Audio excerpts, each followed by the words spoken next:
अगर हमारे घर या हमारी बेड के अंदर कारपेट बिछा हुआ है, अगर वो नापाक हो गया है तो उसको किस तरह पाक किया जाए और इसको पाक करने का क्या तरीक़ेकार है।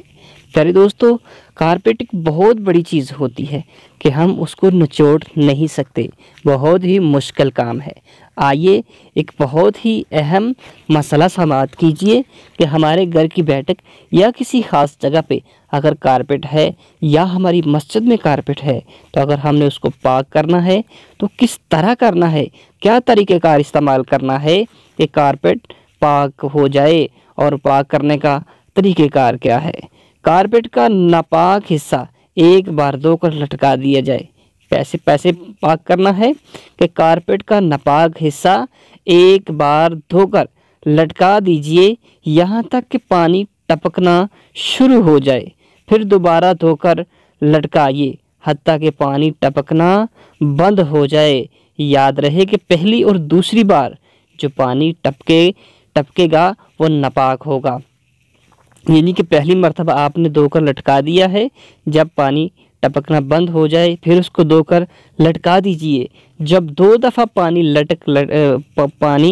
टपक कर बंद हो गया तो उसके बाद फिर तीसरी बार इसी तरह धोकर लटका दीजिए। जब पानी टपकना बंद हो जाए तो कारपेट पाक हो जाएगा। चमड़े के चप्पल और मिट्टी के बर्तन वगैरह जिन चीज़ों में पतली नजासत जज़ब हो जाती है तो इसी तरीके पर पाक कीजिए। ऐसा नाजुक कपड़ा के निचोड़ने से फट जाने का अंदेशा हो तो भी इसी तरह पाक कर लीजिए। प्लास्टिक की चटाई, बांस की बनी हुई चटाई और पके हुए चमड़े की चटाई को पाक करने का यही तरीका है।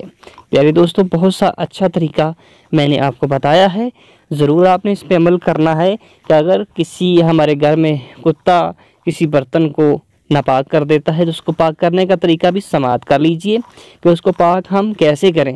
उसको पाक करने का तरीका ये है कि उसको हम 7 मरतबा कम से कम गीली मिट्टी उस पर मारेंगे और उसको धुलाई करेंगे। अगर 7 मरतबा नहीं कर सकते तो कम से कम 3 मरतबा उसको गीली मिट्टी सही तरीके से मारकर उसको पाक कीजिए और फिर उसके बाद उसको धुलाई कर लीजिए।